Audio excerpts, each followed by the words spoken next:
Good evening, everybody. We are at the Orlando Science Center because Mummies of the World, the exhibition, is opening up soon, and they invited us out here for a VIP event. So let's go have a look. I do have to warn you guys, these are real people. These are real mummies, and there are human bodies inside this exhibit. Oh wow, it's been a while since we've been here, but there's like so much new stuff here. There's like an entire new floor right there. This is so crazy. Look, there's like over here now. a new gift shop and everything. Wow. Pretty awesome. This looks amazing. Yeah. And it is the 60th anniversary of the Science Center. We came into the gift shop to have a look around. There's so much stuff in here that I don't even know where to begin, like, showing you guys anything. Like, take for instance, Jen's putting on some butterfly wings. How about we just start there? Yeah, I like all their science-y themed shirts and everything. It's pretty fun. Oh, and they have like little science kits here. That's awesome. They have lots of little science kits. They're neat. We're totally in like the food section, but here's my favorite thing ever. Astronaut Ice Cream has the key to my heart. And what do you do with it? You like build stuff. Like a snowman? Yeah, you could try to build a snowman. I don't know if it'll stay. It probably won't, yeah, because it's already like falling down. Oh, that's a very nice snowman blob. Whoa. This is awesome. It totally just melted in front of us. Wow, it looks like it's expanding. What is this made out of? It's made out of the same polymer that silly putty is made out of. It doesn't leave any residue on your hands at all though. Like it looks like it would and it doesn't. Yeah, and this is Kinetic Sand. Jen really likes her dinosaur shirt. I need to buy this right now. This is awesome. Okay. I'm speaking parcel tongue. Some Harry Potter. Ooh, there's a couple of books in here that we're gonna have to get. I feel like we already have Weird Florida somewhere. We're just gonna have to get these books so that we know where to go in Florida. I want this one. Thank you, and I'm thrilled to welcome you here as we celebrate the 60th anniversary of your Orlando Science Center and the arrival of a spectacular exhibit, Mummies of the World. Just a little bit of history. In 1955, a very passionate group of volunteers banded together and took suitcase science out to the general public. And these were cases full of experiments and demonstrations. And they connected with people of all ages in schools and libraries and even empty storefronts. And from those humble beginnings, the Orlando Science Center has grown to be a focal point for education and exploration in our community. And one thing that has not changed is our passion for inspiring science learning for life that leads to prosperity in our community and that enhances lives. I can't think of a better way of honoring 6 decades of impact than sharing an amazing exhibition like Mummies of the World with you. It is an experience that the New York Times calls magical and mythical. To tell you more about the experience tonight, please welcome the producer of this groundbreaking exhibition, Mr. Marcus Corwin of American Exhibitions Incorporated. Most people, when they think of mummies, they think of Egypt, they think of King Tut, but not all mummies are rap, and not all mummies come from Egypt, as you will learn. We have an expression, inside every mummy is a story waiting to be told.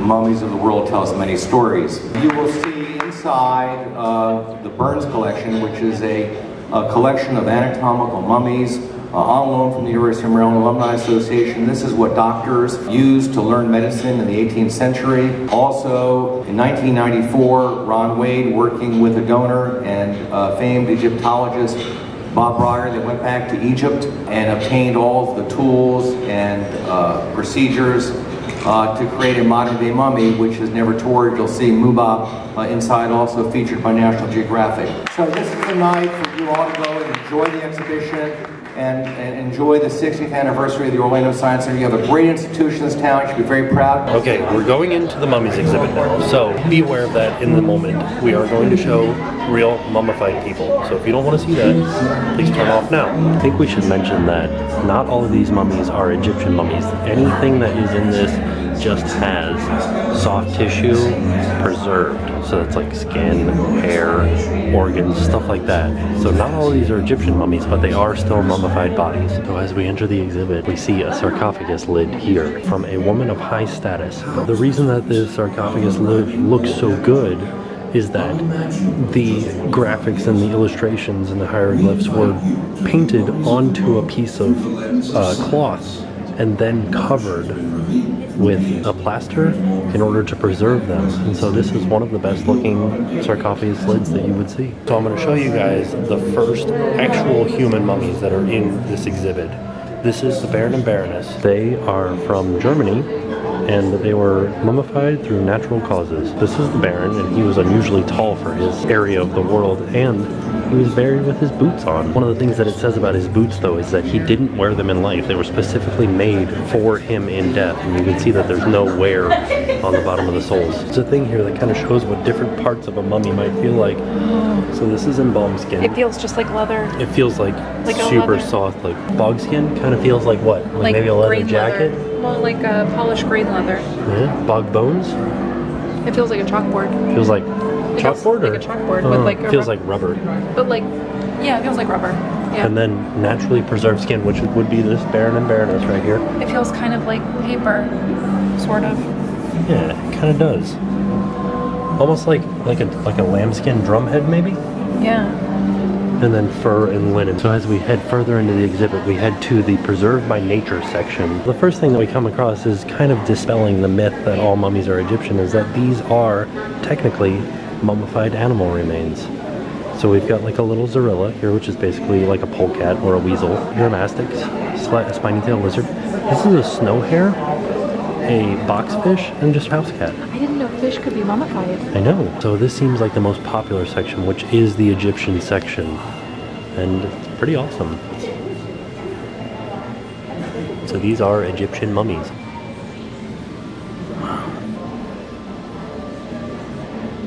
So I did a little bit of reading. This is Nes Min and Nes Hor, and they are people that worked in the temple of the town. So they were well off.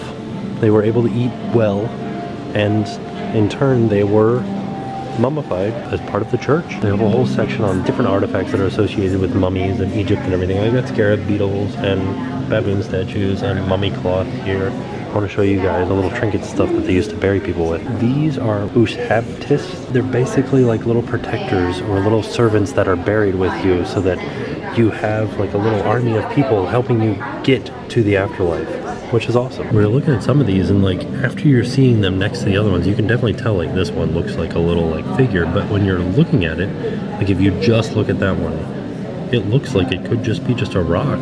Like you would never know that that was an artifact, like an Egyptian artifact. There's a mummified foot and a mummified hand, and one of the things that the sign here says that's interesting about it is because the ring is the same size as the finger, the ring was put on after the fact, like after the hand had already been mummified. The reason that these are not with the mummies anymore is because there was a huge issue with tourists breaking off pieces and parts of mummies to sell them, and so these were broken off after the fact to sell, and then the ring was added to add value. So this is Mumab. He is a modern day mummy that was mummified in 1994 by the University of Maryland in order to try to understand how Egyptians mummified a body.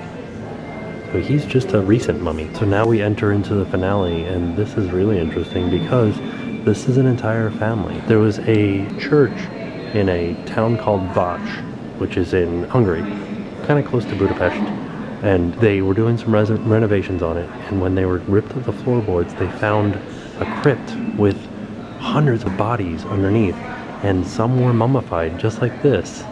And it's neat because we know these people's names.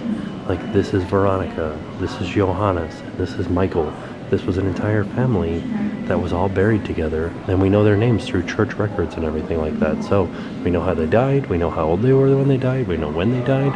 It's really interesting. And then on the way out, there's a retail store where you can buy all of the mummy stuff that you want. Here is the book on mummies. Tells you a lot more in depth about the exhibit and about mummies. We totally enjoyed ourselves at the Mummies of the World exhibition at Orlando Science Center. I suggest that if you guys are going to come to it, you come soon because it is a limited engagement and it is a fantastic exhibition. So if you guys want more information like prices and stuff like that, make sure you go to www.osc.org. We're back home from the Mummies of the World exhibition, and I have to say I absolutely loved it. I thought it was really, really interesting. There were a lot of cool things that kind of inspired me to want to go further. It just made me want to learn more, and that's kind of like the only thing you can ask for in a museum exhibit, I think. I totally agree with you. It was fantastic, it was educational, and it was really fascinating seeing how they lived and how they died. Another thing that we wanted to touch on just really quick as we're ending this video is that this exhibit does not allow any photography or any videography recording of any kind out of respect for their deaths. It's not something that they are allowing. Now, we were allowed to film the exhibit for you guys because we were brought in as a part of media. So that is the only reason that we were allowed to bring the cameras in at all. We just wanted to give you guys a heads up so that if you do go check out the exhibit yourself, we didn't want you to think that you would be allowed to take pictures or video. But we are very happy that we were able to share this with you. And so with that, we leave you and we're heading off to bed. So I will see you guys tomorrow. And now it's time to pay the price.